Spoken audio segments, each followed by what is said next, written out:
I always think that one of the things not spoken about enough at fringe festivals like the Edinburgh Fringe, but other fringes too, is whether you should advertise your show.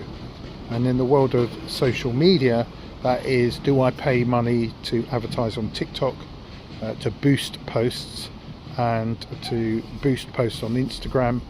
And my answer to that personally is that I have spoken to many shows that do not pay a penny on social media and don't want to, and others have tried and it hasn't made a difference, but others have absolutely tried with a good post and it's boosted their ticket sales within an hour. So there's no definitive answer here, but some of the general wisdom is that you need good followership to be able to boost your posts effectively, because though this is going to appear on various people's feeds, that if you have already built up your own genuine followership, not just your mates at home, is that when people look at a post and then follow up a post that's been boosted or advertised, they see that you are established, they see your provenance. So I think only if you're already established and you've got provenance should you consider advertising online. I wouldn't risk it if you're not known and you're a new show and a new company. And I think certainly at the Edinburgh Fringe, most shows I know that are new get out on the streets and fly the hell out of Edinburgh, and that seems to have the biggest effect. They do that authentically and enthusiastically, and they might choose one or two adverts on established magazines and websites that are focused specifically on that Fringe festival. And the reason for that is there's an energy that builds up, there's an audience that builds up around a particular source that's trusted. So the only quick pitch, if this is the advert on my video about advertising and why you would advertise on FringeReview, is that you're probably a genuinely fringe show, and we're trusted, I would say, for our reviews. And so if you had reviews from us before, it's a good time to advertise. I would say if you're new writing and new work, you're coming from overseas, and you're particularly focused on genuine fringe, which is what we are, not just mainstream type work, it's a good place to advertise. And I certainly get anecdotal feedback that an advert on FringeReview works for a lot of people. What does work mean? It just creates more attention on that show, which could lead to more ticket sales.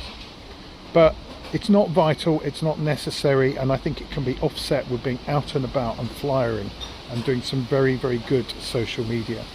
But you really have to do that skillfully. You have to know what you're doing. What you have to do has to be accessible, easy to see, and I would say it works particularly well if when people follow up on your image, they see that you are a company with provenance, with background, and if it's new work, worth taking a punt on, because the advert is leading to, it can be a website, it can be videos that absolutely look engaging and real and that people might want to go and see that work. But if you have got some budget for advertising, there are of course established fringe publications, certainly not just FringeReview, where an advert might make a difference. And in Edinburgh they can be anything from £30–40 up to hundreds and hundreds. But again, I would just look at why are we advertising on that particular publication? Are we aligned to it? If you're doing stand-up comedy, it needs to be a comedy website. I wouldn't just go on FringeReview if it's just comedy. If it's comedy rooted in theatre, that might be a different thing.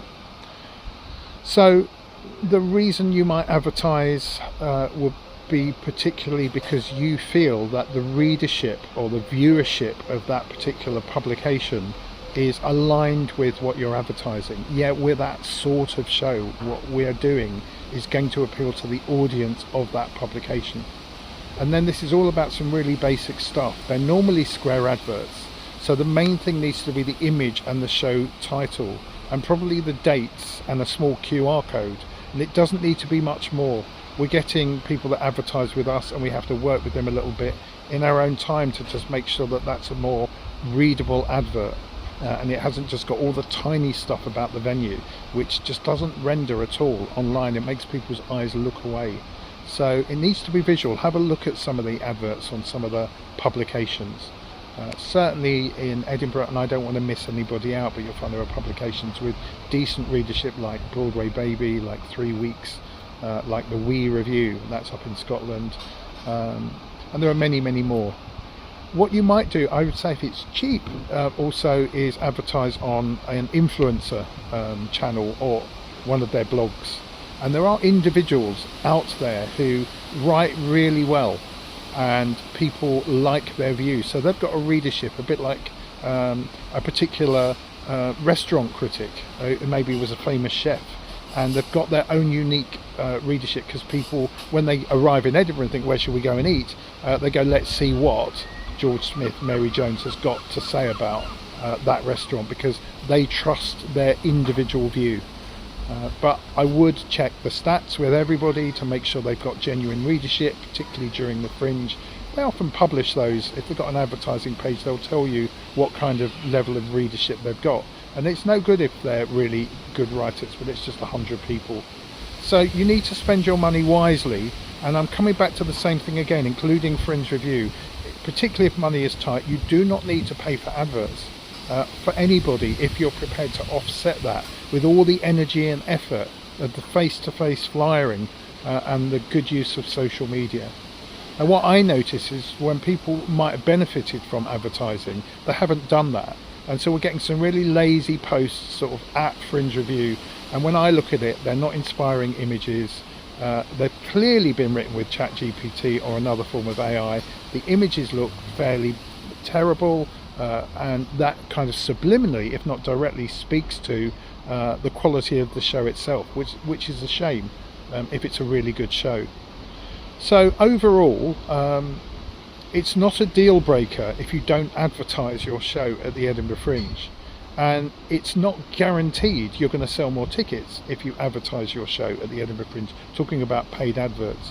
But if you do it well, if you put the attention into the square advert really being clear and bold and real and exciting and inspiring, and will make somebody want to click through, and what they click through to then supports that advert. Don't just click through to a website, don't just click through to your Ed Fringe page, unless you're really glad that what you put through to Ed Fringe in that case was a really good image and some good text.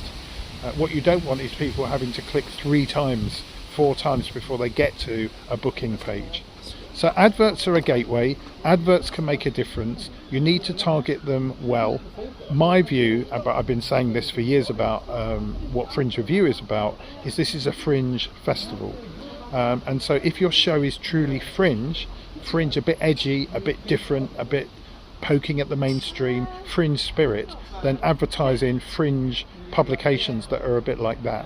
But if you've arrived at the Fringe with something more mainstream, just doing a musical, you're doing your improv show and so on, then what it might be better to do is to advertise your shows more on social media and more in the sort of entertainment type publications. They are year round. If it's comedy, Chortle is at the Fringe, chortle.co.uk I think it is. But they advertise year round too, so they're part of the comedy scene and not just the Ed Fringe comedy scene. And I think that's where you target well and you target clearly. If it's a fringe show, there's value to it being just fringe. But if it's a show that's going on tour, and Fringe, Edinburgh Fringe, Buxton Fringe, Brighton Fringe, or whatever, is part of its tour, then it might be better to consider going in a mainstream publication. In London, Time Out runs all the year round, but there are some reviewers, fringe reviewers, that focus really heavily on Camden Fringe. So have a strategy, be really clear, and don't waste a penny of your budget.